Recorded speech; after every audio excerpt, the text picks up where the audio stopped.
Hi friends, welcome to Annapurna ಅಡುಗೆ channel. ಎಲ್ರಿಗೂ ನಮ್ಮ ಅಡುಗೆ ಚಾನಲ್ಗೆ ಸ್ವಾಗತ. ಎಲ್ಲರೂ ಹೇಗಿದ್ದೀರಾ? ಚೆನ್ನಾಗಿದ್ದೀರಿ ಅಂದ್ಕೊಂಡಿದ್ದೀನಿ. ನಾನು ಕೂಡ ಚೆನ್ನಾಗಿದ್ದೀನಿ. ಈ ದಿನ ಬೆಳಿಗ್ಗೆ ಕಾಫಿ ಮಾಡ್ಕೊಳ್ಳುವಾಗ ಒಂದು ವಿಡಿಯೋ ಕ್ಲಿಪ್ಪಿಂಗ್ ತೊಗೊಂಡಿದ್ದೆ, ಅದನ್ನೇ ಹಾಕಿದ್ದೀನಿ ಸ್ಟಾರ್ಟಿಂಗು. ನಾನಿವತ್ತು ಹೊರಗಡೆ ಚಟ್ನಿ ಪೌಡರ್ ಹೇಗೆ ಮಾಡೋದು ಅಂತ ಇವತ್ತಿನ ವಿಡಿಯೋದಲ್ಲಿ ಚಟ್ನಿ ಪುಡಿ ಮಾಡೋದನ್ನು ಹೇಗಂತ ಹಾಕಿದ್ದೀನಿ. ಯಾರಿಗೆಲ್ಲ ನಮ್ಮ ಚಾನಲ್ ಇಷ್ಟ ಆಗುತ್ತೆ ಕಮೆಂಟ್ ಮಾಡಿ, ಸಬ್ಸ್ಕ್ರೈಬ್ ಮಾಡಿ, ಶೇರ್ ಮಾಡಿ.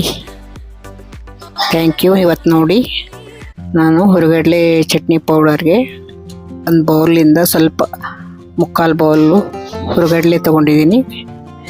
ಒಂದು ಅರ್ಧ ಬಟ್ಲು ಕೊಬ್ಬರಿ ಹೆಚ್ಚಿಟ್ಕೊಂಡಿದ್ದೀನಿ, ಒಂದು ಬೆಳ್ಳುಳ್ಳಿ, ಖಾರ ಪುಡಿ, ಆಮೇಲೆ ಸಾಲ್ಟು, ರುಚಿಗೆ ತಕ್ಕಷ್ಟು ಸಾಲ್ಟು, ಆಮೇಲೆ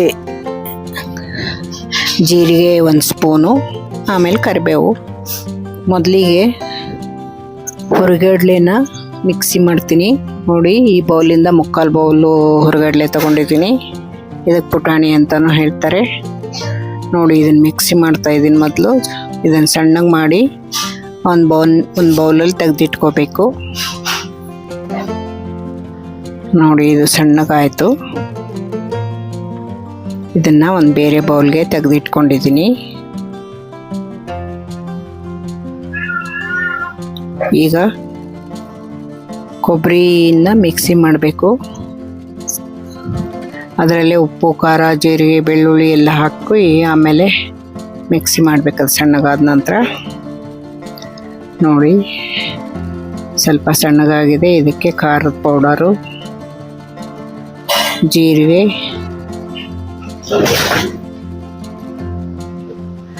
ಉಪ್ಪು ಹಾಕಿ ಮಿಕ್ಸಿ ಮಾಡಬೇಕು.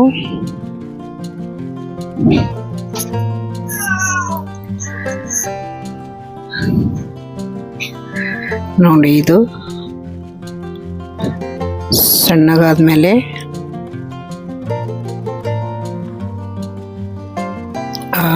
ಹುರ್ಗಡ್ಲೆ ಪೌಡ್ರ್ ಮಾಡ್ಕೊಂಡಿರ್ತೀವಲ್ಲ, ಹುರ್ಗಡ್ಲೆ ಪೌಡ್ರ್ ಮಾಡ್ಕೊಂಡಿರ್ತೀವಲ್ಲ, ಅದಕ್ಕೆ ಸೇರಿಸ್ಬೇಕು. ಅದಕ್ಕೆ ಸೇರಿಸಿ ಚೆನ್ನಾಗಿ ಮಿಕ್ಸ್ ಮಾಡಬೇಕು. ಅದಕ್ಕೆ ಬೆಳ್ಳುಳ್ಳಿ ಕೂಡ ಹಾಕಿದ್ದೀನಿ.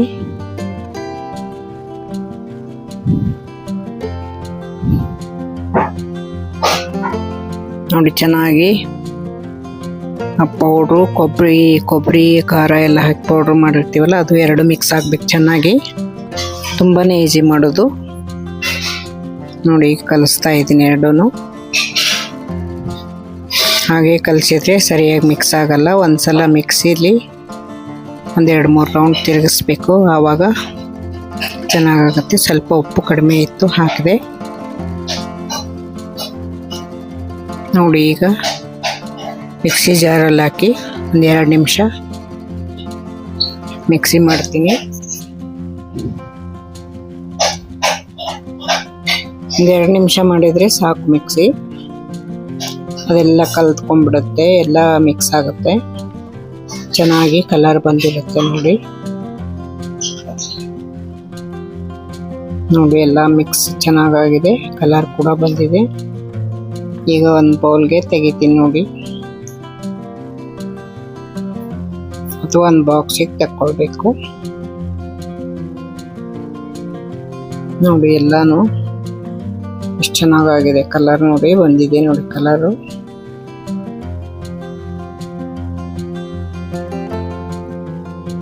ಈಗ ಮಿಕ್ಸ್ ಮಾಡಿ ಇನ್ನೊಂದ್ಸಲ 1-2 ಸಲ ತಿರುಗಿ ಮಿಕ್ಸಿ ಮಾಡ್ತೀನಿ ಅಷ್ಟೇ.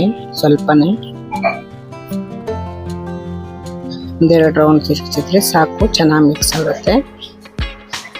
ನೋಡಿ, ಅದನ್ನು ಒಂದು ಬಾಕ್ಸಿಗೆ ತೆಗಿತಾ ಇದ್ದೀನಿ. ರೆಡಿಯಾಗಿದೆ ಹೊರಗಡ್ಲೆ ಚಟ್ನಿ ಪುಡಿ. ಇದನ್ನು ಚಪಾತಿಲಿ, ಅನ್ನದಲ್ಲಿ, ಅನ್ನ, ತುಪ್ಪ, ಈ ಹುರ್ಗಡ್ಲೆ ಪೌಡ್ರ್ ಹಾಕ್ಕೊಂಡು ತಿಂದರೆ ತುಂಬ ಚೆನ್ನಾಗಿರುತ್ತೆ. ಜೊತೆಗೆ ಹಪ್ಪಳದ ಜೊತೆಗೆ ತಿನ್ನಬೇಕು. ಅದು ಸಾರು ಏನಾದರೂ ಮಾಡದೇ ಇರುವಾಗ ಈ ಥರ ತಿನ್ಬೋದು. ಅನ್ನದ ಜೊತೆ ತುಪ್ಪ, ಅನ್ನ, ಇದು ಹುರ್ಗಡ್ಲೆ ಪೌಡ್ರು ಹಾಕ್ಕೊಂಡು ತಿಂದರೆ ತುಂಬ ಟೇಸ್ಟಿಯಾಗಿರುತ್ತೆ. ಯಾರಿಗೆಲ್ಲ ವಿಡಿಯೋ ಇಷ್ಟ ಆಯಿತು ಲೈಕ್ ಮಾಡಿ. Thank you.